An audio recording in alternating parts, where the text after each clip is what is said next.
있으니까 선생님이 이름 먼저 알려주면은 김예리고요. 전화번호 하나 알려줄게요. 89842609 저장해 놨다가 필요한 일 있을 때 연락을 주시면 됩니다.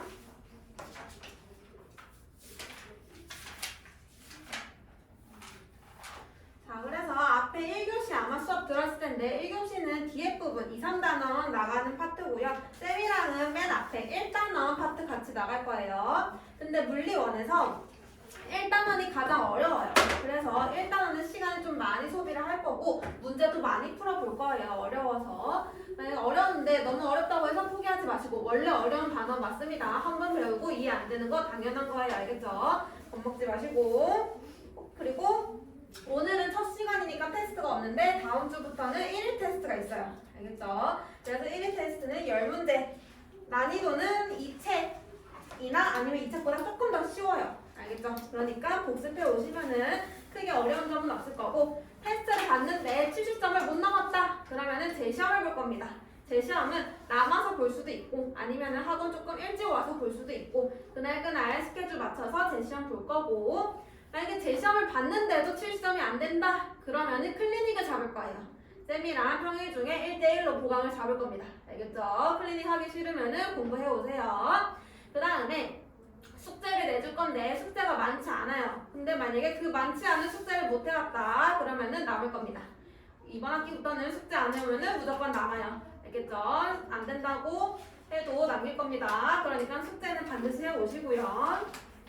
그 다음에 1일 테스트 말고 학교에서 중간고사, 기말고사 보는 것처럼 우리도 중간평가, 기말평가를 볼 거예요. 그동안 배웠던 내용 다 모아서 한 번에 테스트 보는 거 그것도 20문제 정도 커트라인 70점 똑같습니다. 그거는 우리가 이제 일주일 전에 중간평가 일주일 전에 안내 나갈 거니까 안내해주면은 준비해 오시면 되고요. 그 다음에 지금 중2 손 들어보세요. 중2 나머지 다 중3? 중1 있어요? 없죠. 그래서 우리 반은 중2, 3반으로 이루어져 있기 중2, 3반으로 이루어져 있기 때문에 중간고사, 기말고사 기간에는 수업이 없어요. 3월 셋째 주인가? 아무튼 그때부터는 휴강, 한 4주 정도 휴강이기 때문에 그 기간 동안에는 내신 하다가 다시 중간고사 끝나고 수업하면 됩니다. 알겠죠? 혹시 수업에서 질문 있는 사람? 진도 나가도 될까요? 자, 그러면은 10페이지 한번 와보세요. 10페이지 물체의 운동. 물체의 운동은 중3 물리에서 조금 기본 지식들이 나와요. 근데 지금 중3 내신 안 들어갔지? 아마 잘 모를 겁니다. 그래서 더 어려울 수도 있어. 자, 천천히 쉬운 것부터 해볼 건데 물리를 하기 전에 이거 이제 지웁니다. 물리에서는 항상 기본적으로 기호랑 단위가 계속 나올 거예요. 여러 가지 물리량들을 할 거거든요. 그때마다 기호랑 단위가 나와요. 근데 이거를 헷갈려 할 수 있기 때문에 우리는 계속 체크하면서 넘어갈 겁니다. 자, 예를 들어서 운동을 하는데 시간이 왜 이렇게 더럽냐? 운동을 하는데 A점에서 B점까지 운동을 할 때 근데 이때 시간이 3초가 걸렸대요. 그럼 우리는 시간은 3초가 걸렸다 이렇게 표현할 수 있지. 근데 여기서 시간 그리고 초는 한글로 되어 있죠. 외국인들이 보면 이거 알 수 있어요? 없어요? 한글이니까 모릅니다. 그래서 우리가 전 세계적으로 공통으로 사용하는 기호랑 단위를 알파벳으로 나타낼 거예요. 그래서 앞에 시간이라고 나와져 있는 부분을 기호로 나타낼 거고 뒤에 초라고 나타내져 있는 부분을 단위라고 이제부터 표현할 거예요. 기호랑 단위는 다른 거죠. 시간의 기호는 T고요. 초는 세크에서 따온 S. 근데 얘 S라고 읽으면 안 되고 세크라고 읽어야 돼요. 알겠죠? 그래서 시간은 기호는 T고 단위는 세크. 이런 식으로 기호랑 단위가 다릅니다. 그래서 물리량 나올 때마다 알려줄 거예요. 기호랑 단위. 그때마다 체크하시면 되고요. 자주 나오는 기호 단위 먼저 보고 갈게요. 방금 했던 시간 T. 단위는 세크 혹은 미닛 혹은 아워 3개 있고 그 다음에 질량의 기호는 M 빈 곳에 적어 놓으세요. 단위는 그람 혹은 킬로그램. 킬로는 천을 의미하죠. 따라서 1kg이 1000g. 똑같은 말. 거리 S. 단위는 미터 혹은 킬로미터. 얘도 1km가 1000m. 자, 여기 보면은 시간의 단위 미닛이랑 질량의 기호 m이랑 거리의 단위 미터가 생긴 게 똑같아. 그래서 헷갈려 한다는 얘기야. m이 나왔어. 근데 그 m이 뭔지 몰라. m 나왔는데 이거 시간 아니에요? 이러고 있단 말이야. 헷갈립니다. 그래서 잘 체크하고 넘어가라는 거예요. 시간의 단위 m은 미닛이라고 읽어야 되고 얘는 m이라고 읽어야 되고 얘는 미터라고 읽어야 돼요. 읽는 방법은 다 달라요. 알겠죠? 자, 그 다음에 힘은 폴스에서 따온 F 기호 F. 단위는 힘에 대한 법칙을 발견한 과학자 뉴턴이라고 읽어요. 뉴턴. 그 다음에 오늘 할 것 중에 속력 혹은 속도 기호 V. 단위는 미터 퍼 세크. 미터를 세크로 나눈 거, 거리를 시간으로 나눈 거, 미터 퍼 세크. 그 다음에 가속도. 오늘 할 거 가속도 기호 A. 단위는 미터 퍼 세크 제곱. 미터 퍼 세크를 세크로 한 번 더 나눈 거. 속력을 시간으로 한 번 더 나눈 거.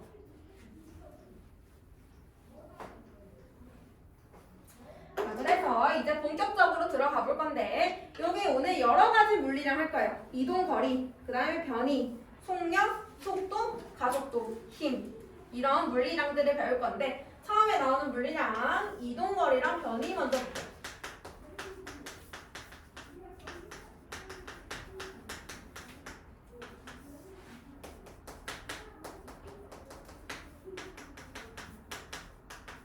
자, 보면은 이동거리랑 변이가 비슷한 말이고 속력이랑 속도가 비슷한 말이야. 근데 중3까지는 속력이랑 속도를 구분하지 않고 똑같은 말이라고 배워. 근데 지금부터는 구분을 해줄 겁니다. 자, 물리에서 물리량을 할 때 중요한 게 크기도 중요하지만 방향이 더 중요해요. 운동을 할 때 운동을 어느 방향으로 했느냐, 힘을 줄 때 힘을 어느 방향으로 주느냐, 방향이 훨씬 크기보다 중요해요. 나중에 이제 물리원 수능 문제 넘어가면은 애들이 어려워하는 이유가 방향 체크를 안 해. 크기 먼저 체크한단 말이야. 그러면 문제 안 풀려요. 방향 먼저 항상 체크를 해야지 실수를 안 합니다. 알겠죠? 그래서 방향을 볼 건데 얘네 두 개는 비슷한 말끼리 묶어놨어. 근데 하나는 방향성이 있고 하나는 방향성이 없어요. 이동거리랑 변이 볼게. 자, 0인 지점에서 오른쪽으로 5m를 이동했다. 혹은 왼쪽으로 5m를 이동했다. 얘 이동거리를 나타내시오 라고 나온 거야. 그러면 1번도 5m고 2번도 5m예요. 이동한 거리 5m 이동했잖아. 1, 2번 둘 다. 이동거리는 5m야. 근데 얘 변이를 나타내시오 하면은 1번은 플러스 5m고 2번은 마이너스 5m예요. 조금 다르죠. 1번과 2번이 이동거리는 똑같아. 방향성이 없어요. 이동거리는 같은데 변이는 1번과 2번이 다르다라고 표현해야 돼. 변이는 방향성을 가지는 물리량이에요. 그래서 이동거리는 얘는 방향을 생각 안 해주는 거야. 방향 포함 안 하고 크기만 생각하는 물리량이고 변이는 방향도 생각해주는 거야. 방향이 오른쪽인지 왼쪽인지 위쪽인지 아래쪽인지 이것까지 생각을 해주는 게 변이에요. 알겠죠? 그래서 이동거리는 그냥 총 이동한 거리 말 그대로 몇 미터 이동했는지 그거 나타내는 거고요. 변이는 위치의 변화를 나타내는 겁니다. 처음 위치와 나중 위치를 이은 직선 거리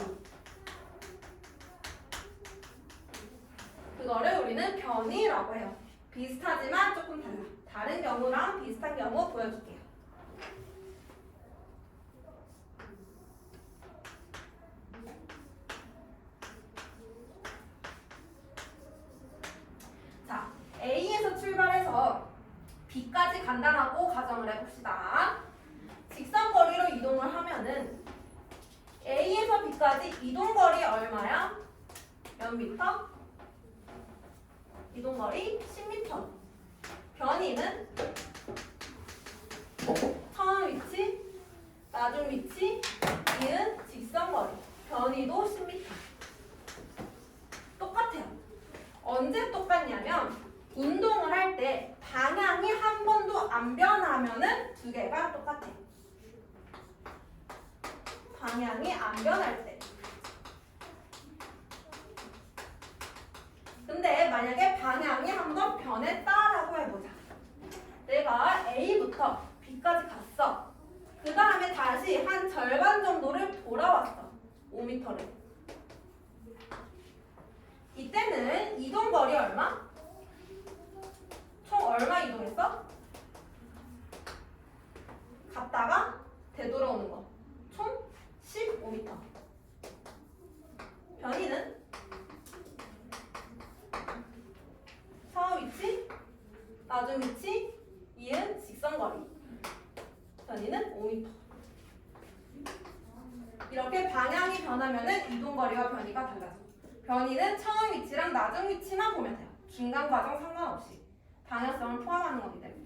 따라서 이런 식으로 방향이 변했다. 그러면은 무조건 이동거리가 변이보다 커요.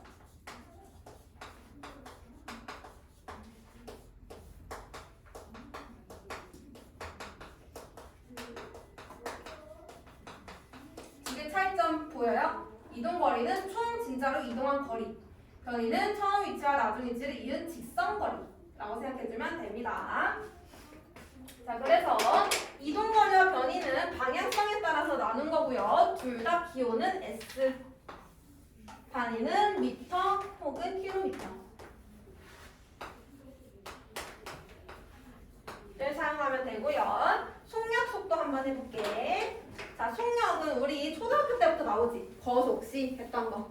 속력은 시간분의 거리. 시간분의 얘는 이동거리. 속도는 시간분의 변이야, 변이. 그럼 둘 중에 방향성이 있는 거는 어떤 거야? 속력이랑 속도 중에 방향성을 가지는 물리량은?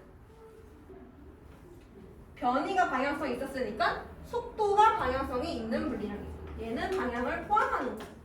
방향이랑 물체의 빠르기를 둘 다 나타내는 게 속도. 속력은 빠르기만 나타내는 거. 방향은 안 나타내고 빠르기만 나타내는 게 속력. 그래서 운동을 하는데 오른쪽으로 속력 5m/s로 운동을 하다가 왼쪽으로 속력 5m/s로 운동을 했다. 그럼 얘는 속력은 일정한 거야. 속력은 변하지 않았어. 빠르기가 똑같잖아. 근데 속도는 어때? 속도는 변했다라고 표현해야 되지. 왜? 빠르기는 똑같지만 방향이 변했잖아. 그치? 속력은 동일한데 속도는 변했다라고 보는 거야. 속력은 빠르기만 보는 거고요. 속도는 빠르기와 방향 둘 다 보는 거예요. 알겠죠? 방향만 바뀌어져도 속도는 바뀌었다라고 얘기하면 됩니다. 그래서 우리가 운동 상태를 얘기해봐 라고 하면은 보통 속도를 나타내요.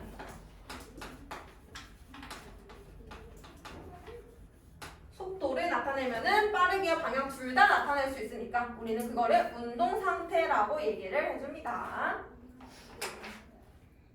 이때도 속력과 속도, 기호 둘 다 V.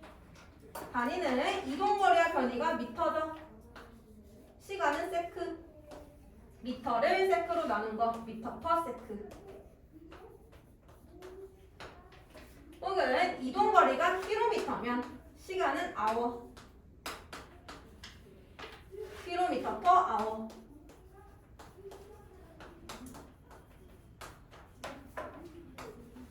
이렇게 기호랑 단위 구분해 주시고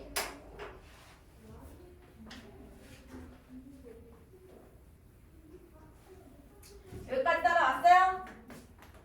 여기까지 괜찮아? 자, 그러면은 평균 속력을 해볼 건데요.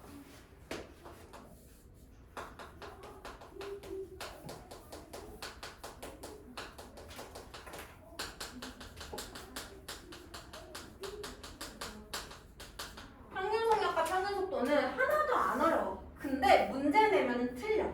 왜 그러냐면, 자, 평균 속력 어떻게 구하냐면, 원래 속력은 시간분의 이동거리잖아. 저기 앞에 총만 붙여주면 돼. 평균 속력은 총 걸린 시간분의 총 이동거리. 평균 속도는 총 시간분의 총 변이. 별거 없죠. 앞에 총만 붙었어요. 근데 내가 문제 내볼게.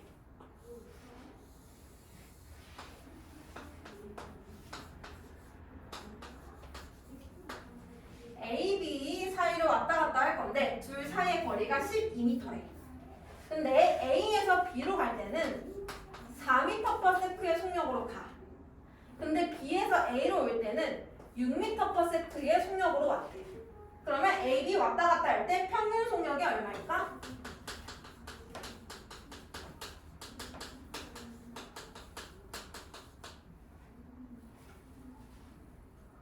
평균 속력은?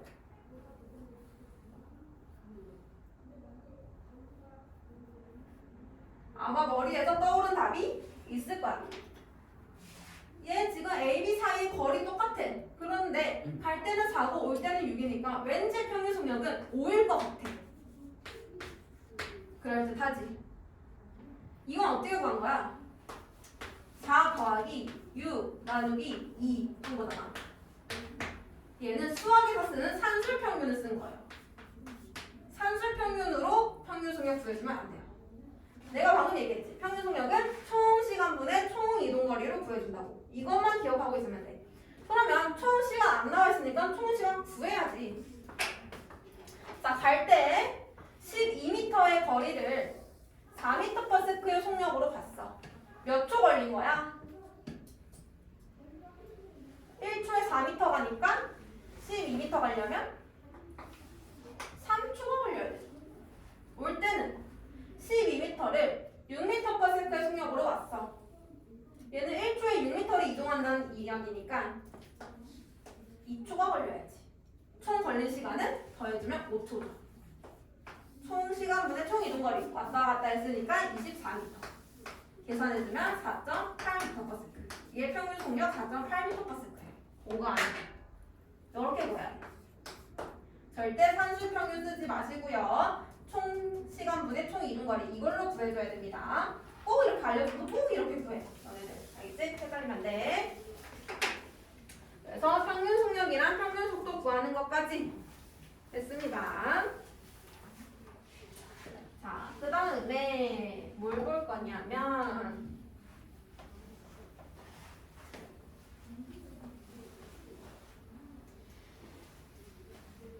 힘을 한번 볼 건데 힘을 보는 이유는 11페이지의 가속도를 보기 위해서요.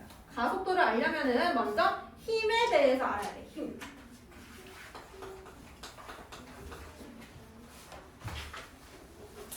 힘은 기호 F 단위는 뉴턴.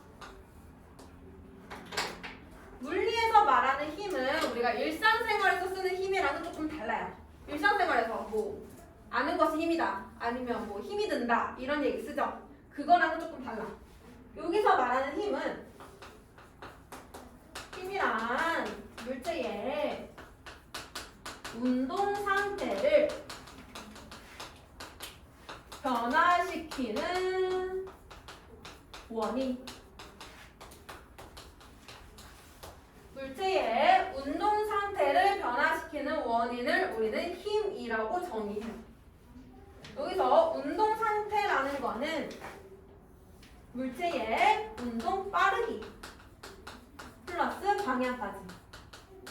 아까 운동 상태 나타내는 물리량 배웠어요. 빠르기와 방향 같이 나타내는 거. 뭐였지? 뭐였어?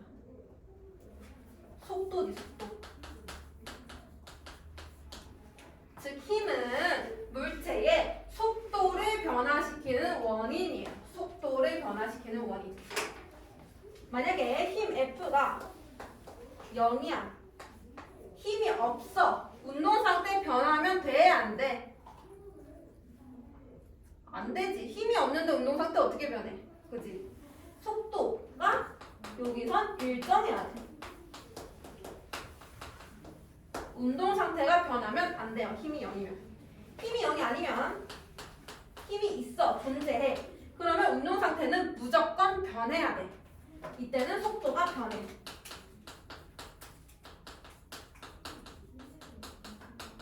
속도가 변해. 그때 속도가 변하는데 속도가 얼만큼 변하는지를 나타내는 물량이 있어요. 속도가 일정할 때는 없는데 속도가 변할 때 속도가 얼만큼 변하냐 그거를 우리는 가속도라고 표현해요. 가속도. 달릴 때 가속도가 붙었다. 그런 얘기 들어본 적 있어요? 가속도. 속도가 변하는데 속도가 얼만큼 변했냐 속도가 얼만큼 가해졌냐 그거를 우리는 가속도라고 해요. 가속도란 1초 동안 속도 변화량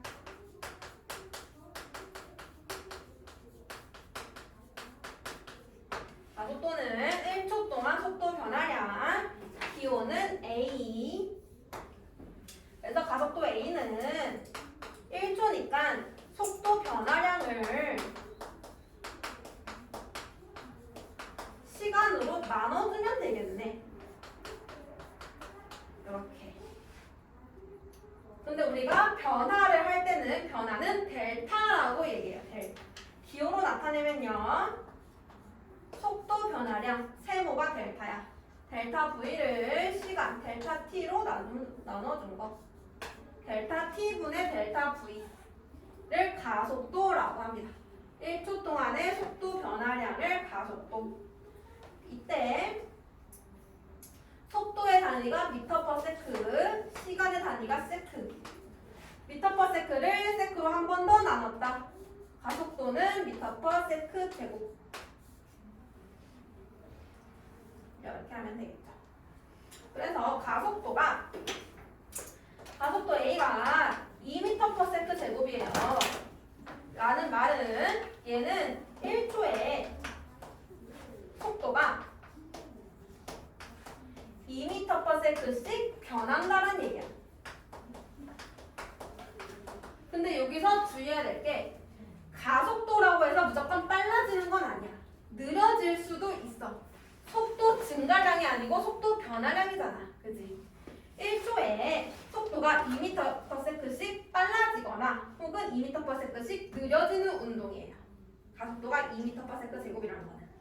알겠죠? 무조건 빨라지는 게 아니고 느려질 수도 있습니다. 그래서 언제 빨라지고 언제 느려지는지 알려줄게요.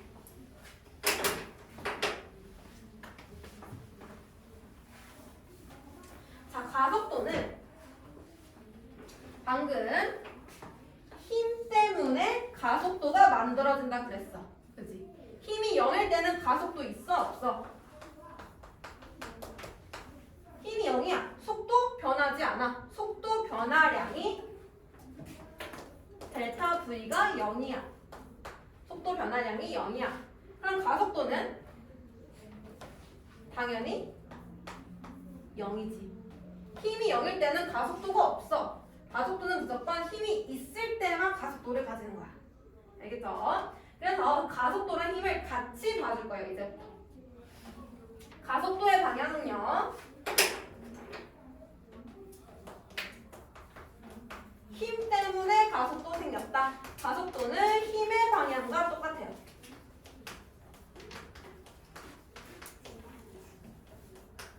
힘이 오른쪽으로 작용한다. 가속도가 오른쪽으로 작용해. 힘이 왼쪽으로 작용한다. 가속도가 왼쪽으로 작용해. 힘의 방향과 가속도의 방향이 동일해.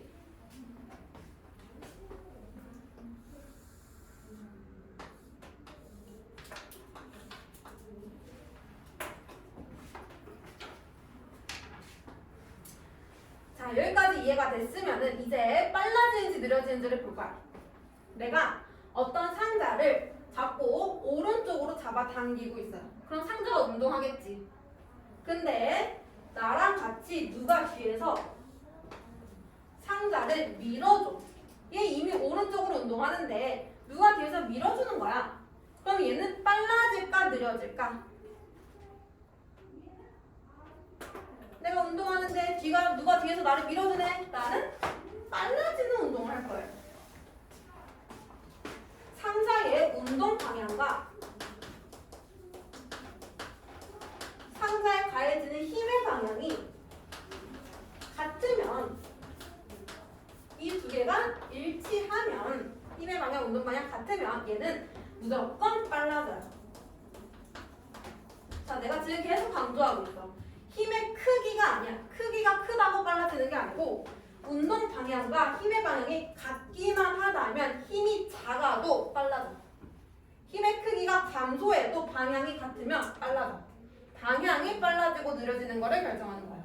힘의 방향, 운동 방향 같으면 무조건 빨라지는 운동이야. 반대로 운동 방향, 힘의 방향 반대 방향이야. 그럼 얘는 무조건 느려지는 운동이야. 얘는 무조건 느려질 거예요.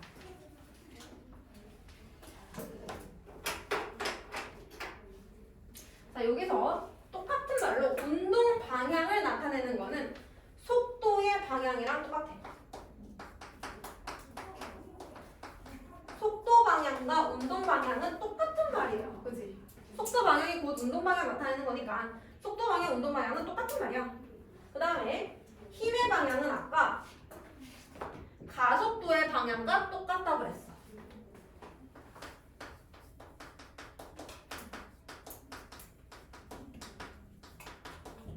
즉 얘를 똑같은 말로 고쳐보면요. 속도 방향과 가속도 방향이 같으면 빨라져. 속도 방향과 가속도 방향이 반대면 얘는 느려진 운동이야. 아까 여기 와서 가속도가 2m/s야.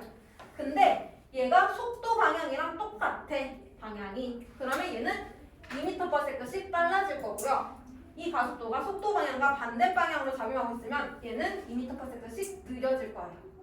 알겠죠? 가속도랑 속도 방향 두 개 보고 두 개 같이 비교해서 같으면 빨라지고 반대면 느려지고 그렇게 판단하는 겁니다. 가속도가 느려질 수도 있습니다. 여기까지 이해됐어요? 여기까지 질문 있는 사람?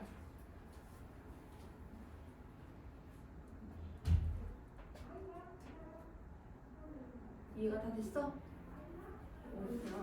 자, 그럼 문제 조금만 풀어보고 볼게요.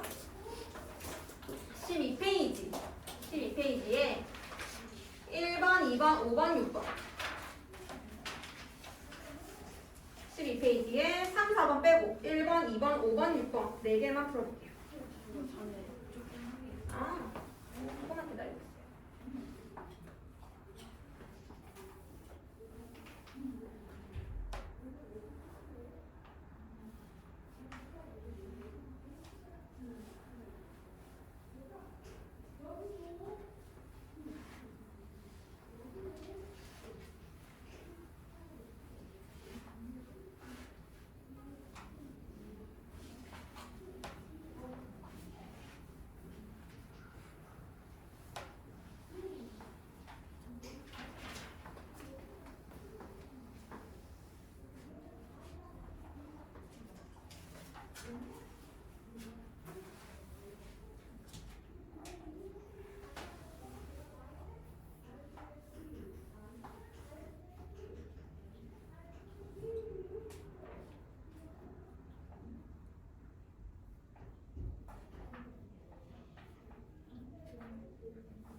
자, 답 한 번 맞춰볼게요.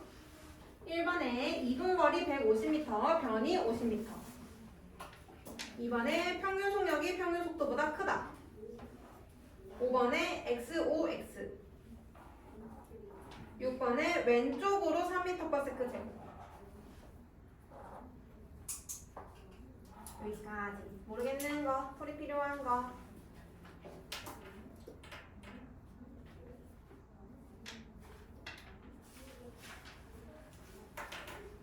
이해 다 했어?